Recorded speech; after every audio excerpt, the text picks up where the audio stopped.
Hey YouTube, I haven't been doing too many videos lately. I apologize. I'm going to try to get back on track. School's been doing a good job of kicking my ass. But this should put me back on track for about maybe 2-3 a month.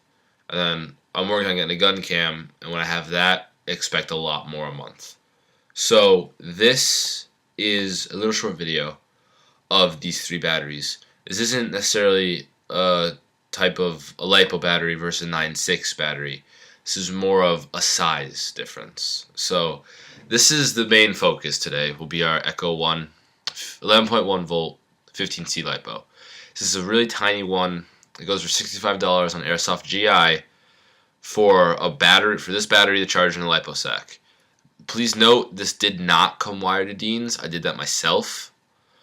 And it's not too hard to wire stuff to Dean's, but do know what you're doing. There's a difference between when you wire Lipos to Dean's and guns and other batteries to Dean's, so you have to be careful with Lipos. So this is the main focus of our video. It's a very small battery. Echo 1, I want to say they advertise it as their mini stick battery. It is very small. It's 11.1 compared to a 9.6. Now, here's what really gets me and why I love this battery. Here's one of a 9.6 nunchuck. Here's the whole battery of Lipo. And it's actually smaller than the 9.6 on one second 9.6. And that's a huge plus for me. But let's say you don't run Lipos. Well then, this 9.6 nunchucks by Bravo was a great way to go. However, I've been moving everything over to Lipos, moving everything up to high speed, just everything guns. This probably going to be doing a huge gear update within the next week or so, and nothing looks the same anymore, externally and even internally. So this is a stick type 11.1 1300 milliamp 20C King Arms. This battery is great. It powers my AK.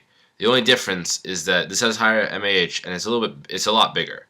This battery is just about half the size, not including the wiring, just about half the size of the stick battery. Just be warned, however, if you're going to get this battery, the base is not a circle, it is more of a cube. So do watch out for that, because it won't fit on all the same places that a cylindrical stick type battery will. And to prove that, I have my AK. Now, my AK, the SEMA 020, it's been highly customized. This has also been one of my projects lately. And the battery goes up here in the receiver. I'll do a separate video on this. But what's good about this is the battery sticks all the way in there. It's nice and snug. It's not a lot of room to move. I can close the top easily. Just closing the top is kind of a pain. And I can close the top and it still works. Now the battery works fine. The gun works even better. I can use the same battery. However, it doesn't fit in this compartment here, because there's where the battery will tuck in. It only tucks in like this. And while it's like this, I can't merge these connectors at all. On top of that, it's a lot tinier. That's cool, but it's a lot harder to kind of like get this in there than it is for that one. It's not a huge problem, because I mainly only use that battery on my AK anyway. But let's say that you do have an AK, and it is like mine wired to the top of the receiver. I wouldn't go with this one where I'd go with the regular stick type, because it has higher mAh, it lasts longer, and it fits a little bit better. I would definitely go with the stick type if it were wired here. If it were wired to stock, it's a different story, but it's not. Well, however, this battery is perfect for my VFC. Now, yes, this is my VFC. If you haven't seen it in a long while, and it looks completely different, I will do another video of this. This is going under major construction lately. But if I were to take off the crane stock, where my Tamiya battery would go now, my original 9.6, I'd have to put in here like that. I'd have to adjust the wires to fit, and then I'd have to shove everything enclosed. So I basically couldn't use it at this position, because I'd have to have it at least here so that everything can go in nice and snug. this is not the problem at all with my Lipo. How I found to do this, if you have a crane stock, where the wires come out, put that side facing upwards when you insert it into the crane stock, and then you literally just kind of push it down nice and low.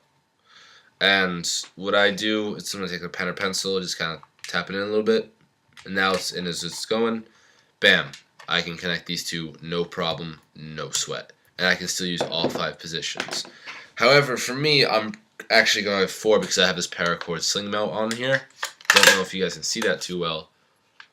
And that actually takes up more or less 1 position, but it's totally worth it. It's a completely good ambidextrous sling mount, and it holds 800 pounds of pressure. So that's totally worth it for me. And it's also very silent. But the best part about this battery too is that it can also fit in the buffer tube. If your battery or your gun doesn't have a fuse box like this, or doesn't have a fuse at all, especially with VFC, don't be afraid to just hardwire the fuse. You don't need it. You can just straight wire the battery. It'll work fine. You really shouldn't worry. If you have something like an Echo 1 or a JG, I would not do that at all because you will very, very fast melt your trigger contacts. It'll fit in here fine, and then my deadening connector would be here if I didn't have a fuse. But even if it's not here, it still forms this nice little room. I can easily fit a stock over here and slide a stock on. And let's say I have a Moe stock, but I don't really put Moe stocks on here anyway. I like my crane stock because I can have the fuse, and having the fuse is better than not having one. It shouldn't discourage you from straight wiring your gun. If you want to, go for it. But I'm not recommending you guys do because the fuse is there for a good reason.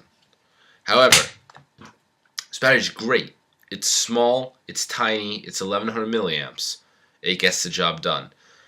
$65 Airsoft GI gets you this battery, the charger, and a Lipo sack. I personally got 2 of them for about $35 each at my local Airsoft store, and I had them both wired Deans. The other one is behind me somewhere. And this way, if this one runs out, or if I go play CQB just halfway through the day, I just change them. They both last great. They last long. They charge long. It's definitely a good buy, especially if you have a crane stock and you want to run buffer tube lipos or even just crane stock lipos. I know it can be challenging to find good crane stock lipos. This is a good solution. If it's in one of the 2 tubes, if you want, you could probably fit one in the left tube and one in the right tube and only have one going. I would really recommend it. Worst case scenario, one catches on fire or explodes, but if you know how to use lipos, that does not happen as much as people think it does. This has been a short-lived video, Airsoftman12338. I'll be doing a huge update of all of my gear, probably an AK video within the next hour. So bear with me, guys. I'm really sorry for lack of videos, but I'll be getting back on the ball again. And you guys have a great day.